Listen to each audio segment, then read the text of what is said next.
నియోజకవర్గ ప్రజలకి, మిత్రులకి, శ్రేయోభిలాషులకి అందరికీ వందనాలు.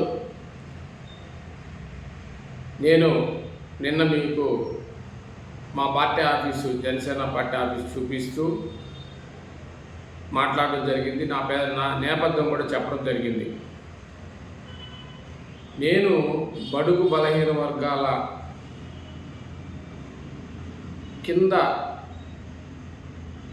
వర్గం నుంచి వచ్చిన వాడిని, రాజకీయంగా ఎదగాలని చెప్పి జనసేన పార్టీలో క్రియాశీలకంగా 2017 నుంచి ఈ పార్టీ కోసం చాలా శ్రమించాను. చాలా టయాన్ని పోగొట్టుకున్నాను, చాలా డబ్బులు పోగొట్టుకున్నాను. అన్ని రకాలైనటువంటి కేసులు కానీ అన్నీ కూడా ఫేస్ చేయడం జరిగింది. ఇవన్నీ ఎందుకు ఫేస్ చేసామంటే, పవన్ కళ్యాణ్ గారి సిద్ధాంతాలు, పవన్ కళ్యాణ్ గారి ఆలోచన విధానం బాగుందనే ఉద్దేశంతో కులాల కలిపి ఐక్యత, బడుగు బలహీన వర్గాల్ని ఆదరించి రాజకీయాల్లో ఎదిగే విధంగా నేను ఒక ప్రయత్నం చేస్తున్నాను. మీరు నాకు అందరూ కూడా అండగా నిలబడండి, బడుగు బలహీన వర్గాలు అని చెప్పి పవన్ కళ్యాణ్ గారు కోరడంతో కొట్టే వెంకటేశ్వర అనే వ్యక్తి,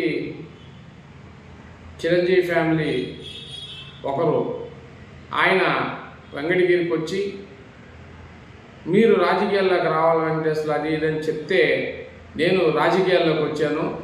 రాజకీయాల్లోకి వచ్చిన తర్వాత 2019 ఎలక్షన్లో ఈ బడుగు బలహీన వర్గాలకి ఎవరైతే ఉన్నారో, బీసీ వర్గాలకి, అణగారిన వర్గాలకి మేలు చేస్తాడనే ఉద్దేశంతో జనసేన పార్టీలో ఎంతో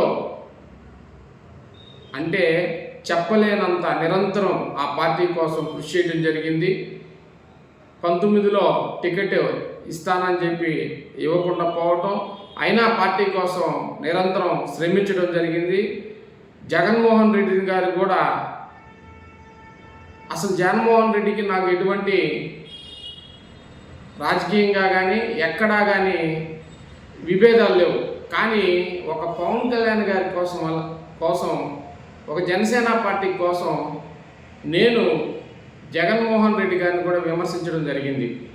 అంటే జగన్మోహన్ రెడ్డి గారికి కూడా అంత విమర్శించడం, వైసీపీ ప్రభుత్వాన్ని అంత ఎండగట్టడంలో దాదాపుగా నాకు తెలిసి ఒక 100-200 ప్రెస్ మీట్లు కూడా నిర్వహించడం జరిగింది. అటువంటి జనసేనలో నిబద్ధతతో, నిజాయితీతో పనిచేస్తే జనసేన పార్టీలో ఉండే కొంతమంది పెద్దలు, కొంతమంది వెంకటగిరిలో ఉండే బలిజి కులానికి సంబంధించిన కొంతమందిలో నా మీద లేనిపోని అబండాలు వేసి పార్టీలో నన్ను పక్కన పెట్టడానికి అట్ట టీడీపీ ప్రభుత్వం, అట్ట జనసేన నాయకులు, టీడీపీ నాయకుడు, ప్రథమ నాయకుడైనటువంటి వ్యక్తి నన్ను పక్కన పెట్టడానికి చాలా శ్రమించారు. కానీ రాబోయే రోజుల్లో గూడూరు వెంకటేశ్వర రాజకీయం ఏందో, గూడూరు వెంకటేశ్వర యొక్క అభ్యున్నతి కోసం ఎంతోమంది నా కోసం, జనసేన కోసం, జనసేన పార్టీ కోసం వెంకటగిరి నియోజకవర్గంలో ఏ బలిజ సోదరుడు ముందుగా వచ్చి జెండా పట్టినటువంటి లేడు. ఎవరో కొంతమంది యువత కాపు సోదరులు వచ్చి జెండా పట్టుకోవడం జరిగింది. ఎక్కువ మంది ఎస్సీలు, ఎస్టీలు, బీసీలు, మైనార్టీలు జనసేన పార్టీ కోసం ఎంతో కృషి చేశారు వెంకటగిరిలో. కానీ ఈరోజు జనసేన పార్టీ కనుమరుగైపోయింది వెంకటగిరిలో. దానికి ఎవరు కారణం? అధినాయకత్వమా, లేకపోతే వెంకటగిరిలో ఉండే జనసేన నాయకులా, లేక పార్టీ ఏ విధంగా పార్టీని ముందుకు తీసుకెళ్ళాలని తెలియనటువంటి జిల్లా నాయకులు అనేది ప్రశ్నార్థకంగా మారింది.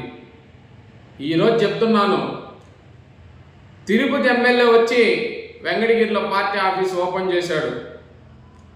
ఇదే వెంకటగిరిలో ఒక బీసీని, ఒక కుమ్మరి కులానికి చెందిన వాడిని 2017-18 నుంచి ఇప్పుడు దాకా పార్టీ ఆఫీస్ని నేను మెయింటైన్ చేస్తూ 2024 ఎలక్షన్ టైంలో ఇక్కడ జ్యోతి మహల్ దగ్గర కూడా ఒక పార్టీ ఆఫీస్ పెట్టి ఆర్ఎన్ శ్రీనివాసులు ఎమ్మెల్యే గారి కోసం తిరుపతిలో ఉండే మా కుమ్మరి సోదరులందరిని కూడా కలిసి అక్కడ కూడా ఎలక్షన్ చేసి మేము మీటింగులు పెట్టుకొని ఆర్ఎన్ శ్రీనివాసులు గారిని గెలిపించండి అని చెప్పి నేను ప్రతి మీటింగ్ అటెండ్ అయ్యి ఆయనతో తిరిగాను.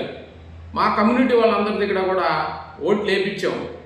ఈరోజు వెంకటగిరిలో ఒక పిఓసిగా, ఒక ఉమ్మడి జిల్లా ప్రధాన కార్యదర్శిగా నేను ఉంటే కనీసం మేము ఎక్కడున్నామని కూడా తెలియకుండా నేరుగా వచ్చి వెంకటగిరిలో ఎవరు మాటలో విని మీరు ఇక్కడ పార్టీ ఆఫీస్ ఓపెన్ చేశారు. నేను తప్పు పట్టడం లేదు. నన్ను అనగదొక్కటానికి జనసేన పార్టీలో ఎంతో కుట్ర జరిగింది, టీడీపీలో ఎంతో కుట్ర జరిగింది. నేను ఒకటే చెప్తున్నాను, మీరు అనగదొక్కినంత మాత్రాన అనగదొక్కబడనని చెప్పి తెలియజేస్తూ జై భీమ్, జై బీసీ.